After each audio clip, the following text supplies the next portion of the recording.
오늘 말씀의 제목은 세례 요한의 위대함입니다. 여러분, 마태, 마가, 누가, 요한 이 사복음서에 다 나오는 인물, 이 사복음서의 시작을 알리는 인물 누구일까요? 바로 세례 요한입니다. 여러분, 세례 요한은 사복음서에서 예수님이 사역하기 전에 한결같이 등장하고 있습니다.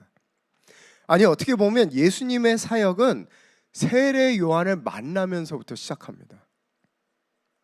예수님도 이런 세례 요한에 대해서 여러 번 말씀하셨어요. 우리 누가복음 7장 26절부터 28절까지 이 시간에 한 목소리로 한번 읽어보겠습니다. 시작. 그러면 너희가 무엇을 보려고 나갔더냐? 선지자냐? 옳다. 내가 너에게 이르노니 선지자보다 훌륭한 자니라. 기록된 바 보라, 내가 내 사자를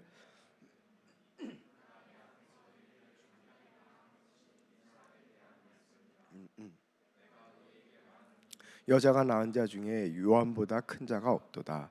그러나 하나님의 나라에서는 작은 자라도 그보다 크니라 하시니라. 여러분, 이 말씀 보면요, 예수님께서 세례 요한에 대해서 극찬을 하고 있습니다. 선지자보다 훌륭한 자다. 여자가 낳은 자보다 세례 요한보다 큰 자가 없다.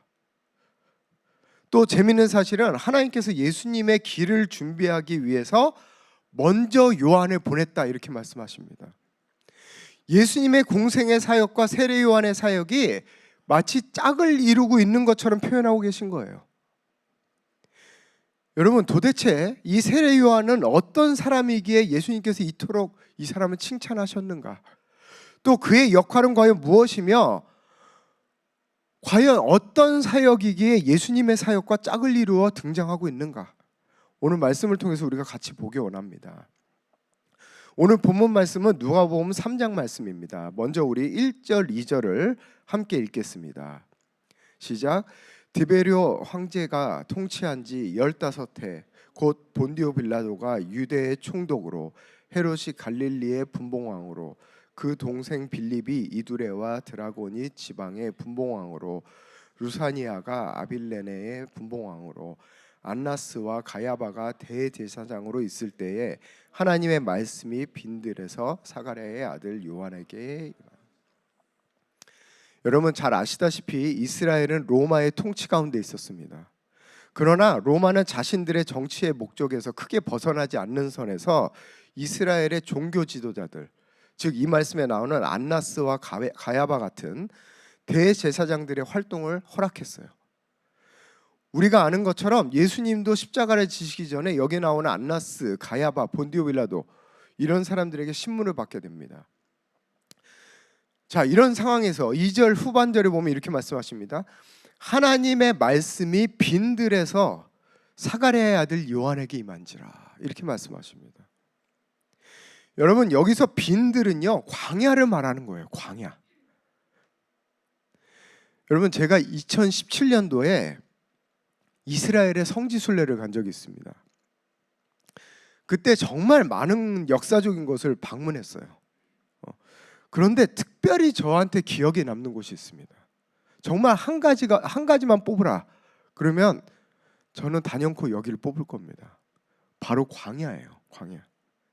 제가 이스라엘에서 직접 찍은 사진이 있는데요. 한번 이 시간 잠깐 보여주시겠어요? 네, 이게 제가 직접 찍은 사진입니다. 어떻습니까? 정말 상상 이상이죠. 정말 황량하고요. 저렇게 아무것도 없는 땅이 끝도 없이 펼쳐져 있습니다.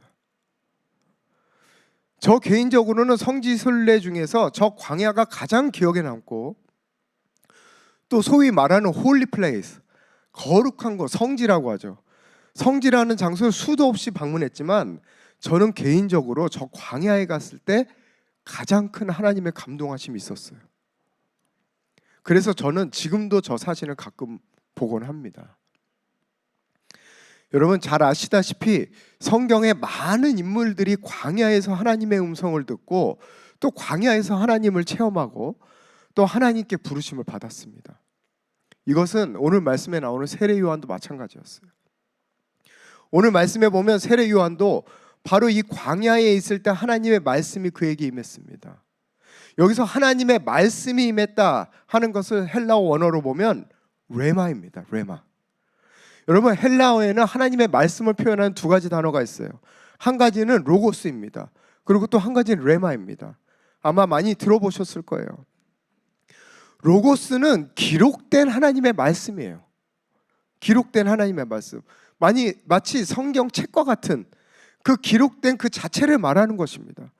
그러나 하나님의 말씀이 성령님을 통하여 우리 마음에 그 감동하심으로 풀어질 때 그것을 우리는 레마라고 합니다. 즉 세례 요한이 바로 이 광야에 있을 때 성령의 감동하심에 사로잡히게 된 거예요. 여러분, 오늘날 우리도 누구나 하나님의 감동하심 가운데 살아가길 원합니다. 우리도 매일 성령 안에서 세상이 줄 수 없는 의와 평강과 희락을 누리며 살기를 원합니다. 여러분, 우리 모두는 다 알고 있어요. 세상이 주는 것보다 하나님이 주는 것이 훨씬 더 크고 감격스럽고 감사하고 그것이 훨씬 더 귀한 것을 우리는 다 알고 있습니다. 여러분, 그런데 왜 우리는 그것을 누리지 못할까요? 왜 우리는 그것을 누리지 못할까요? 왜 우리는 하나님의 음성, 성령의 감동하심을 잘 누리지 못할까? 그 이유는 우리가 광야로 나가지 않기 때문이에요. 우리가 광야로 가지 않기 때문입니다. 여러분, 아까 그 사진 보니까 광야 어떻습니까? 정말 아무것도 없습니다.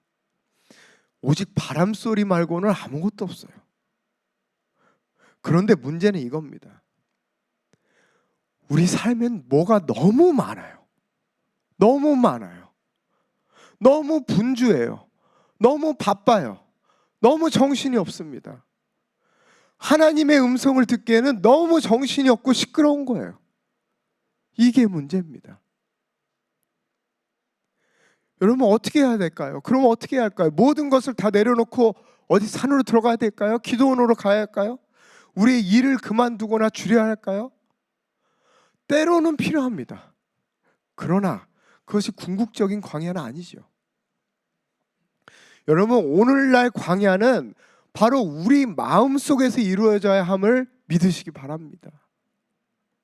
바로 우리 마음이 광야가 되어야 하는 거예요. 오늘날처럼 아무리 세상이 빨리 변하고 정보가 넘쳐나고 새로운 이슈가 넘쳐나도 우리의 마음이 그것에 빼앗기지 않고 항상 광야와 같은 상태를 유지해야 하는 것입니다. 그때 우리는 하나님의 레마의 음성을 듣게 되고 성령의 감동하심을 받게 되는 것입니다. 여러분, 그렇다면 오늘날 우리의 마음이 광야가 되는데 가장 방해가 되는 것이 무엇일까? 첫 번째, 바쁜 겁니다. 바쁜 거예요. 여러분, 우리는요, 자기가 바쁘게 살고 있으면 잘 살고 있다고 착각합니다. 안 바쁘고 있으면 이 사람은 뭔가 잘못 살고 있는 것처럼 착각해요. 바쁘게 사는 것이 최선을 다하여 사는 삶이고 효율성이 있는 알찬 인생이라고 생각합니다. 천만의 말씀입니다. 그렇지 않아요. 오히려 이것이 오늘날 사단이 우리를 공격하는 사단의 가장 큰 전략임을 알아야 합니다. 여러분, 출애굽기 5장 9절을 한번 보겠습니다. 이것은 쉬운 성경인데요. 우리 시간 한 목소리 읽어보겠습니다. 시작. 이 백성에게 더 힘든 일을 시키라. 일하느라고 바빠서 모세의 거짓말을 귀담아 들을 틈이 없게 만들어라. 여러분, 이 말은요, 이스라엘 백성이 출애굽하기 이전에 애굽 왕, 이집트의 왕 바로가 이스라엘을 부리는 강제 노동 감독관들, 그 작업 반장들에게 한 말입니다. 여러분, 바로의 전략이 뭐였어요? 일하느라고 바빠서 모세의 말을 못 듣게 하는 거예요. 일하느라고 바빠서 못 듣게 하는 겁니다. 한마디로 바쁜 인생을 살게 하는 거예요. 꽉꽉 채워서 살게 하는 겁니다. 그렇게 살게 만들어서 우리의 삶 가운데 하나님의 음성을 귀담아서 들을 틈이 없게 하는 겁니다. 이것은 예나 지금이나 똑같은 사단의 전략이 말아야 합니다. 여러분, 이 시간 여러분의 삶을 한번 돌아보십시오. 혹시 너무 바빠서 하나님의 감동하심을 받지 못하고 있는 것은 아닌지요? 오늘 하나님 앞에서 여러분의 삶을 돌아보는 시간이 가지시기 바랍니다. 두 번째, 오늘날 우리의 마음이 광야가 되지 못하게 하는 두 번째요. 저는 단연코 핸드폰이라고 생각합니다. 사실 이 핸드폰, 아이패드 이런 스마트 기기들 때문에 우리 마음은요 광야가 될 시간이 없어요. 항상 분주한 겁니다. 우리의 생각들을 계속 돌아가게 만들고 우리 마음을 분주하게 만드는 거예요. 모든 쉬는 시간에 인스타, 유튜브, 게임, 넷플릭스 그걸로 가득 차게 만드는 거예요. 우리 마음에 잠시의 여백도 없게 만드는 것입니다. 여러분, 우리의 마음이 분주해도요 로고스의 말씀을 읽을 수 있습니다. 여러분, 저번에 손 목사님도 설교했지만 성경 통독하면서도 딴 생각하면서 읽을 수 있어요. 그러나 레마의 말씀, 하나님의 감동하심은 오직 우리의 마음이 광야일 때만이 임하는 것임을 믿으시기 바랍니다. 저는 이 핸드폰 하는 시간만 줄여도요 우리 모두가 지금보다 훨씬 더 성령의 감동하신 가운데 살 수 있다고 믿습니다. 여러분, 핸드폰에 중독이 걸리신 여러분들 저부터 회개하며 오늘 회개하시고 꼭 필요한 만큼만 사용하시고 그 외에는 여러분의 마음을 하나님 앞에서 광야로 만드십시오. 그것이 필요한 것입니다. 자, 그럼 반대로 우리의 마음이 광야가 되는데 가장 좋은 방법은 무엇일까? 저는 단연코 임재기도라고 생각합니다. 여러분, 혹시 이 중에 이제 우리 교회 나오신 지 얼마 안 되신 분들 계셔서 임재기도가 무엇인지 모르는 분들도 계실 텐데요. 임재기도란 그냥 하나님 앞에 가만히 있는 기도입니다. 가만히 있는 기도예요. 구하지도 않고 찾지도 않고 바라지도 않고 그냥 하나님께 자신을 드리는 기도예요. 잠잠히 하나님 앞에 드리는 기도입니다. 내가 말하는 기도가 아니에요. 지금 이 순간 그냥 하나님께 나를 의탁하고 가만히 있는 기도입니다. 마치 환자가 의사의 손에 자기를 맡기고 가만히 누워 있는 것처럼. 여러분, 우리가 임재 기도를 하면 우리의 생각과 마음이 얼마나 분주한지를 알 수 있어요. 평상시에는 자신의 마음이 그렇게 분주한지도 모르고 살아갑니다. 그런데 임재 기도를 하려고 눈을 감는 순간 금방 알게 돼요.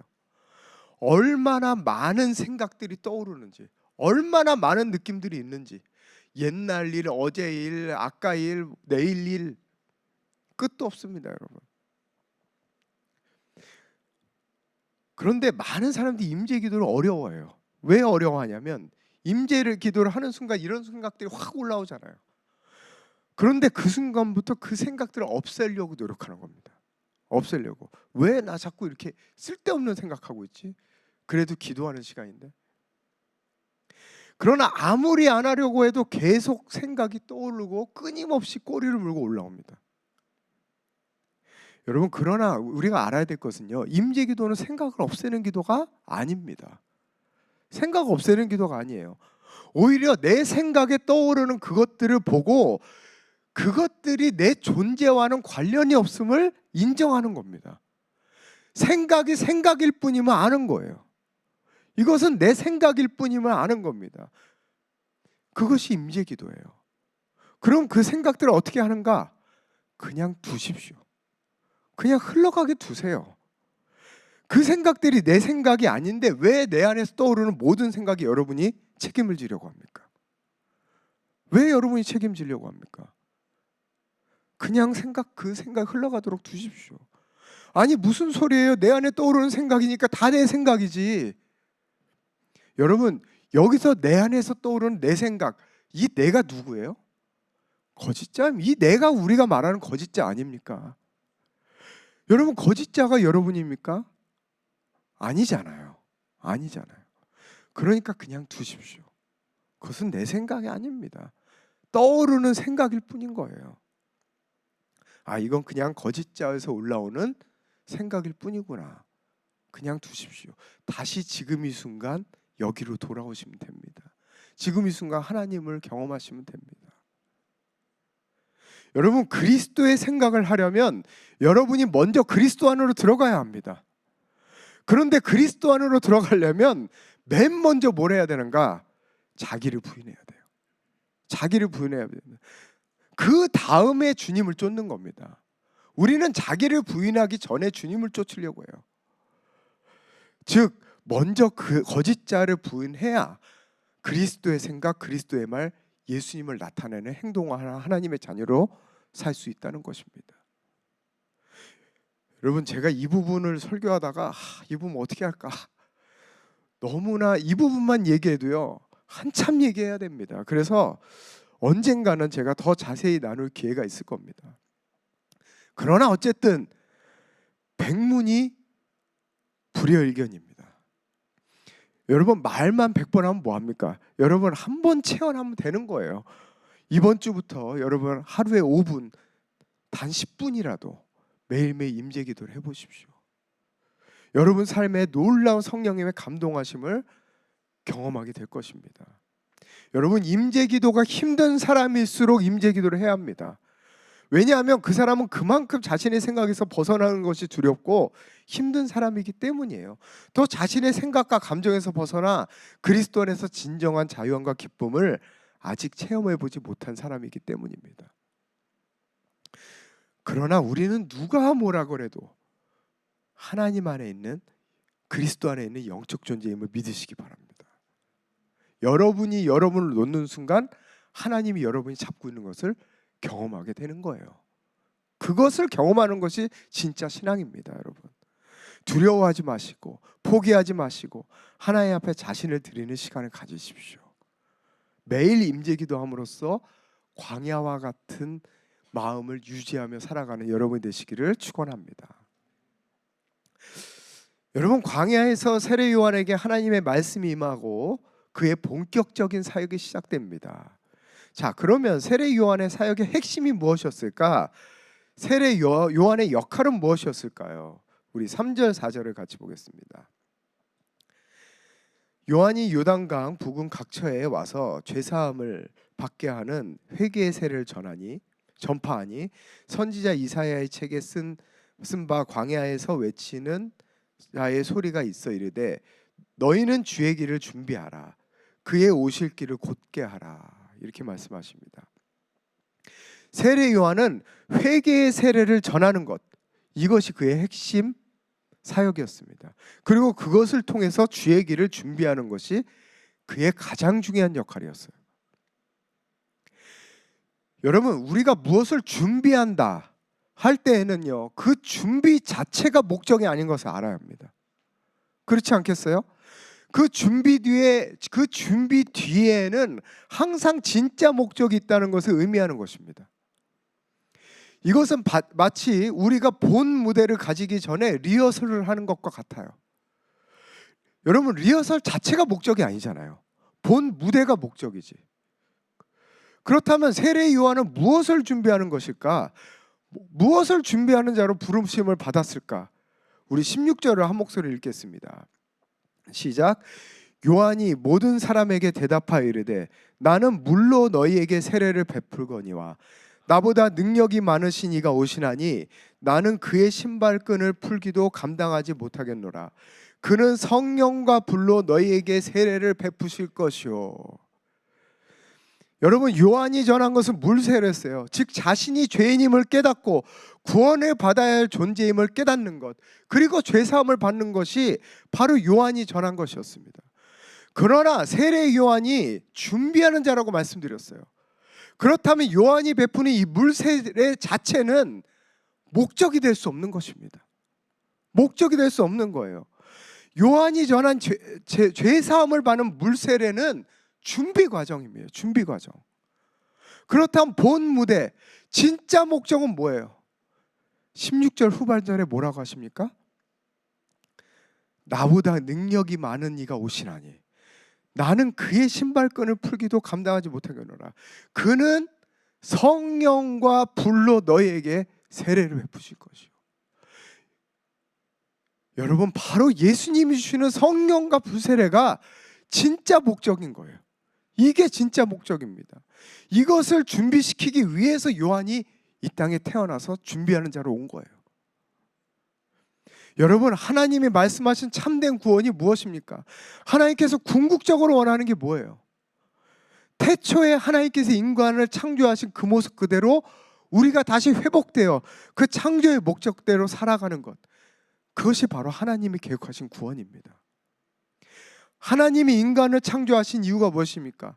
우리가 잘 아는 말씀 창세기 1장 27절 28절 같이 읽겠습니다.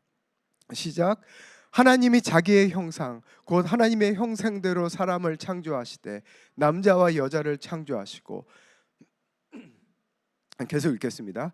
하나님이 그들에게 복을 주시며 하나님이 그들에게 이르시되 생육하고 번성하여 땅에 충만하라. 땅을 정복하라. 바다의 물고기와 하늘의 새와 땅에 움직이는 모든 생물을 다스리라 하시니라. 여러분, 하나님께서는 이 땅을 창조하시고 이 땅에 하나님의 나라를 이루기를 원하셨어요. 누구를 통해서? 바로 우리를 통해서, 인간을 통해서. 그것을 위해서 하나님께서 인간을 지으시고 하나님의 영이 친히 우리 안에 들어오신 겁니다. 여러분, 창세기 2장에 보면 하나님께서 땅의 흙으로 사람을 지으시고 그 코에 생기를 불어넣으셨다 이렇게 말씀하셨어요. 그 생기가 뭐예요? 그 생기가 뭡니까? 하나님의 생기, 하나님의 영, 바로 성령 하나님이신 겁니다. 성령 하나님이세요. 바로 성령께서 인간의 안에 오셔서 하나님의 통치함 가운데 우리를 살게 하신 거예요. 그리고 그 통치함 가운데 우리가 하는 말, 행동, 생각, 감정 등 모든 것을 통하여 이 땅에 하나님을 나타나는 존재로 살게 하신 겁니다. 그 결과 이 땅에 하나님의 통치, 즉 하나님의 나라를 이루게 하신 거예요. 이것이 하나님께서 인간을 창조하신 목적입니다. 여러분, 하나님께서는 바로 이걸 회복하기 원하신 겁니다. 이것이 진짜 하나님이 구원하신 이유예요. 이것 때문에 세례 요한이 온 겁니다. 그 뒤에 이것 때문에 예수님이 오신 거예요. 그리고 이것 때문에 예수님께서 십자가를 지신 겁니다. 여러분, 그런데 너무나 안타까운 사실은 아직도 너무나 많은 사람들이 준비만 하다 끝난다는 거예요. 이제 겨우 리허설만 했는데 그것이 다 했다고 생각하는 겁니다. 죄사함을 받는 물세례, 즉 영혼의 구원은 필수이지만 성령 세례는 옵션이다 이렇게 생각하는 겁니다. 여러분, 이건 너무나 잘못된 구원론이고 너무나 잘못된 신앙이에요. 이것은 하나님이 계획하신 구원이 무엇인지 모르는 것입니다. 여러분, 우리가 구원을 받은 이유는 하나님의 영이 다시 우리 안에 임하시고, 즉 예수님이 주시는 불과 성령의 세례를 받고 그 영의 통치함을 따라 하나님의 하루를 살아가는 하나님의 자녀가 되는 것인데, 우리는 아직도 나는 구원받았다, 나는 예수님을 믿어, 나는 십자가를 믿는다, 나는 죄사함 받았어, 그런데 아직 성령은 잘 모르겠다, 나는 아직 그럴 단계가 아니야, 이렇게 생각하는 거예요. 성령 세례, 성령 충만함 받는 것은 아직도 목사님이나 예수님을 잘 믿는 몇몇 성도들을 위한 것이라고 생각하는 겁니다. 여러분, 구원을 다시 한번 생각해 봐야 돼요. 이것은 진짜 구원이 아닙니다. 여러분, 예수님이 부활하시고 안식 후 첫날에 처음으로 제자들에게 나타나셨어요. 나타나자마자 예수님이 제자들에게 뭐라고 하셨습니까? 요한복음 20장 19절 말씀. 이날 곧 안식 후 첫날 저녁 때에 제자들이 유대인들을 두려워하여 모인 곳에 문을 닫았더니 예수께서 오사 가운데 서서 이르시되 너희에게 평강이 있을지어다. 예수님이 제자들에게 나타나서 첫 마디, 너희에게 평강이 있을지어다. 20절 말씀. 이 말씀하시고 손과 옆구리를 보이시니 제자들이 주를 보고 기뻐하더라. 예수님은 자신의 손과 옆구리를 보여주셨어요. 그리고 자신이 부활한 예수라는 것을 증거하셨습니다. 21절에 예수께서 또 이르시되 너에게 평강이 있을지어다. 아버지께서 나를 보내신 것 같이 나도 너희를 보내노라. 그 뒤에 다시 한번 평강이 있을지어다 말씀하시고 그 다음에 아버지께서 나를 보내신 것 같이 나도 너희를 보내노라. 뭡니까? 다시 우리에게 미션을 주신 거예요. 미션을 주신 겁니다. 창세기 1장에 하나님이 인간을 지으시고 미션을 주신 것처럼 다시 우리에게 미션을 주신 거예요. 그 창조의 목적을 주신 거예요. 자, 그리고 그 뒤에 뭐라고 하셨습니까? 요한복음 20장 22절 우리 한 목소리 읽겠습니다. 시작. 이 말씀을 하시고 그들을 향하사 숨을 내쉬며 이르시되 성령을 받으라. 창세기 2장에 나온 것과 같이 우리에게 다시 생기를 불어넣어 주신 거예요. 이것은요 우리가 예수님의 십자가의 연장선으로 봐야 합니다. 십자가 별개가 아니에요. 십자가는 필수고 성령을 불어넣어 주시는 것은 옵션이 아니라는 것입니다. 여기까지가 진짜 구원이에요. 여기까지가. 여러분, 우리 교회는 하나님 나라의 복음을 전하는 교회입니다. 이 말은 아마 골백 번도 더 들었을 거예요. 그럼 그 하나님 나라의 핵심이 뭡니까? 바로 이겁니다. 십자가에서 끝나는 영원 구원에 초점이 있는 것이 아니라 십자가를 믿음으로 통과한 모든 사람들이 반드시 성령의 세례를 받고 불세례를 받고 성령의 통치함을 받는 하나님의 자녀, 킹덤 빌더로 살아가는 것. 바로 이것이 우리가 말하는 하나님 나라의 복음인 것입니다. 왜? 하나님 나라는 하나님의 통치를 의미하는 것이고 하나님의 통치는 다시금 우리 안에 오신 성령의 주장하심을 따라 살아가는 것이기 때문이에요. 여러분, 교회는 성령의 통치를 받는 자들이 모이는 곳이고 다시 한번 자신의 창조의 목적을 깨닫고 성령의 충만함을 받고 다시 자신이 속해 있는 1터와 3터로 파송하는 곳입니다. 그것이 교회의 본질이에요. 2024년도에 우리 교회는 이것을 향하여 달려갈 것입니다.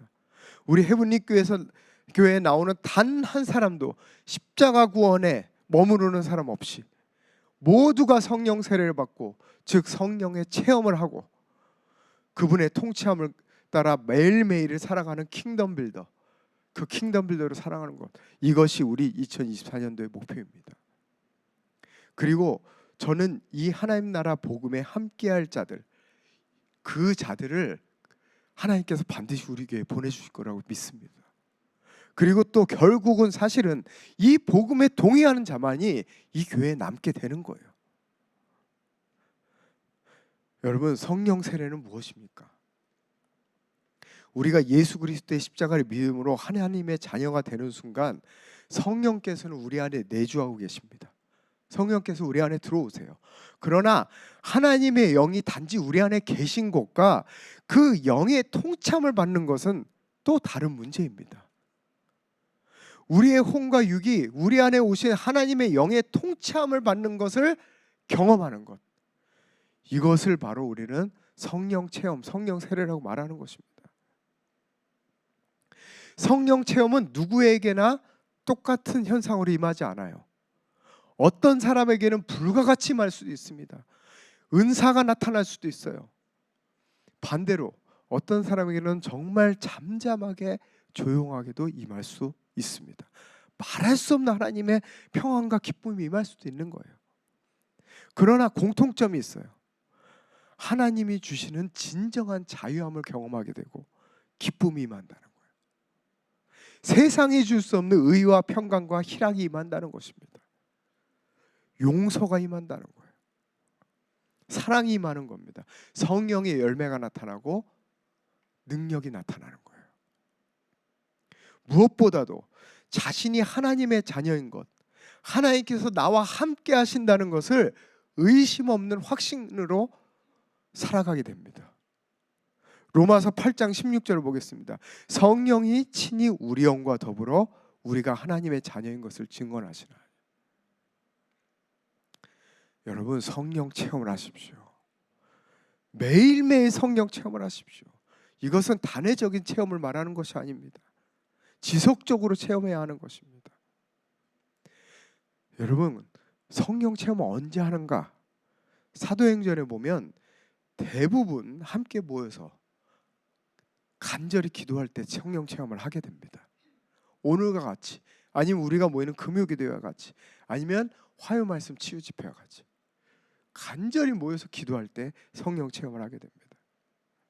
또 성령 받은 자들이 안수하며 기도할 때 성령 체험을 하게 됩니다. 또한 말씀을 들을 때, 지금과 같이 말씀을 들을 때, 또한 오늘날에는 우리가 각자 하나님의 말씀을 가지고 있기 때문에 성령 안에서 말씀을 읽을 때 성령께서 여러분 마음에 말씀 풀어주실 때, 그때 성령 체험을 하게 되는 것입니다. 성령님을 사모하십시오.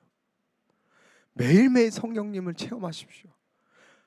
함께 모여서 기도하고 말씀 듣는 자리에 나오십시오. 말씀을 들을 때, 또 여러분이 각자의 자리에서 성경을 읽을 때 성령님께서 충만하게 임하는 것을 경험하십시오. 매일 성령의 통치함을 받는 하나님의 자녀가 되는 우리 모두가 되기를 간절히 소망합니다. 우리 시간에 같이 기도하겠습니다.